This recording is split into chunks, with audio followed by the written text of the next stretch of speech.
J'invite maintenant, pour présenter le point de vue du Parti libéral du Canada, l'actuel député et candidat de Saint-Laurent-Cartierville, M. Stéphane Dion.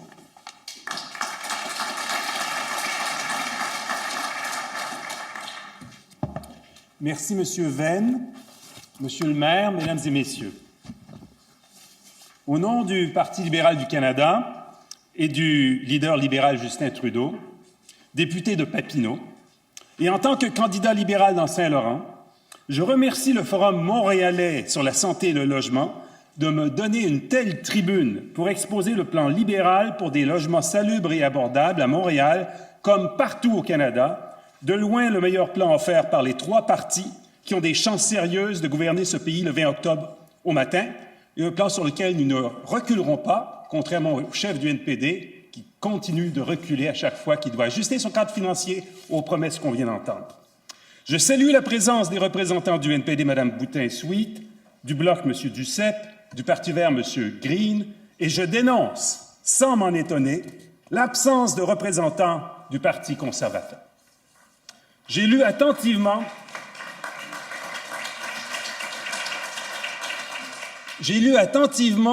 le rapport du directeur de la santé publique de Montréal 2015.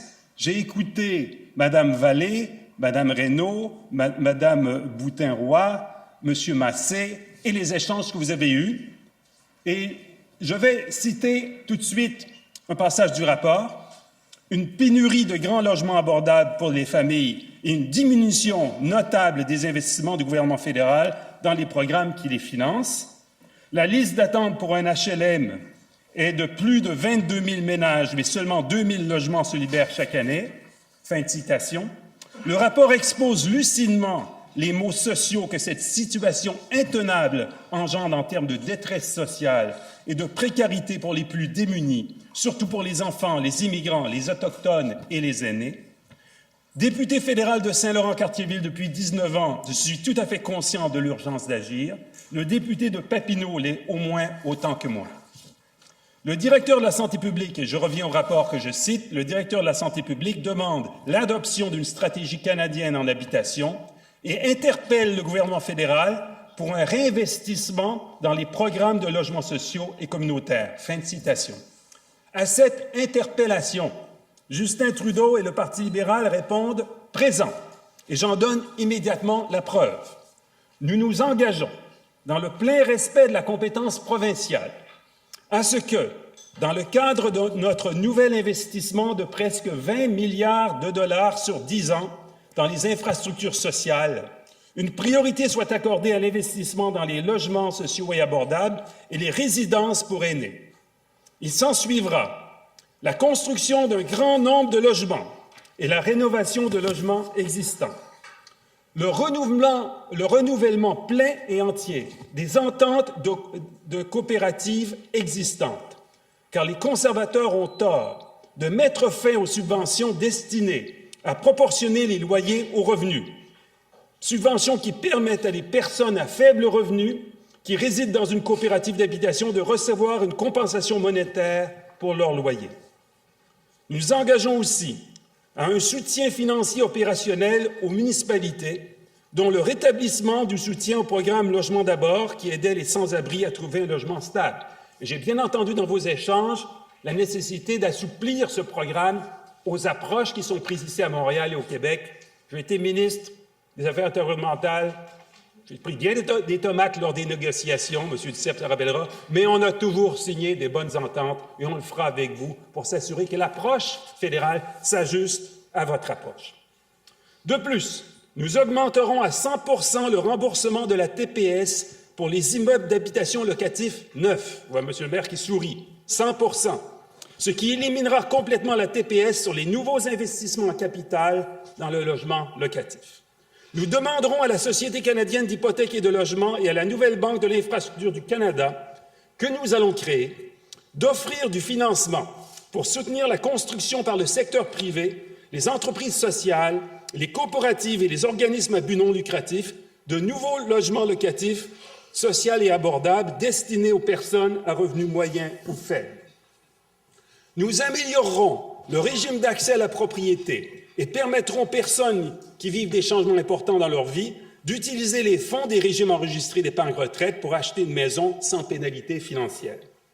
Nous procéderons à la révision des prix pour lutter contre la spéculation et redonnerons à Statistique Canada l'indépendance et les moyens dont elle a besoin pour accomplir sa mission. Les conservateurs ont pris bien des mauvaises décisions et j'aurais beaucoup de difficultés à choisir quelle est la plus mauvaise, tellement il y en a beaucoup. Mais la décision la plus stupide, ça a été de s'en prendre au recensement. C'était complètement idiot de faire une chose pareille. Et s'il y a des terrains, fin de parenthèse, et s'il y a des terrains ou des immeubles fédéraux qui pourraient être adaptés pour qu'ils soient construits des logements abordables ou sociaux, là où il y a des besoins criants, nous les céderons à bas prix. On discutera de ça avec M. le maire. Voilà comment nous répondons présent à l'interpellation du directeur de la santé publique de Montréal et des experts que vous êtes, des intervenants sur le terrain que vous êtes, les meilleurs de Montréal.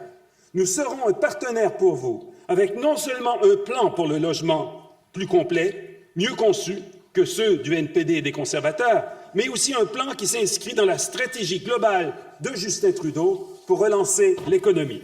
Ce plan comprend notamment des investissements additionnels massifs, 60 milliards de dollars sur 10 ans, de plus que ce qui serait prévu si on n'est pas élu. En infrastructure dans les logements sociaux, les résidences pour aînés, les garderies, le transport en commun, les équipements culturels, les investissements pour dépolluer l'air, garantir l'eau potable, décontaminer les sols et combattre les autres sources de pollution qui affectent la santé, surtout celle des plus démunis. Le plan de Justin Trudeau vise à élargir la classe moyenne, ce que le Fonds monétaire international considère comme une priorité pour relancer une économie, élargir la classe moyenne. C'est ainsi que notre plan pour le logement social sera puissamment complété par des mesures sans précédent de soutien du revenu des familles. Au cœur de ce dispositif sera une nouvelle allocation canadienne aux enfants, dont on n'a pas encore suffisamment réalisé durant cette campagne électorale à quel point cette allocation canadienne aux enfants sera substantielle. Un exemple, je prends un couple gagnant 30 000 $ avec 3 enfants, donc qui ont accès au HLM. Et Dieu sait qu'il y en a à Montréal. Cette famille recevra du gouvernement fédéral une aide de 18 200 $ si notre plan est mis en œuvre, soit 2 475 $ de plus que sous le plan actuel, et complètement non imposable, et bien sûr, pour les prochaines années, indexé au coût de la vie.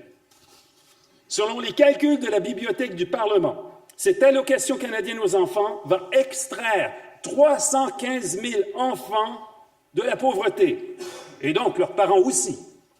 L'allocation canadienne aux enfants a été applaudie par plusieurs experts qui l'ont qualifiée d'avancée historique et de véritable revenu minimum garanti pour les familles. Telle est la vision que sous-tend le plan de Justin Trudeau pour élargir la classe moyenne. La réduction des inégalités, si elle est bien conçue, bénéficie à l'économie, alors qu'à l'inverse, l'accroissement des inégalités, elle, risque fort de nuire à l'économie. Dans ce plan libéral, des mesures sans précédent pour le soutien des familles, les transports en commun, la lutte à la pollution seront importants. Et un appui fédéral sans précédent pour le logement salubre et abordable sera essentiel. Voilà ce qu'un gouvernement libéral pourra faire de concert avec vous. Merci beaucoup.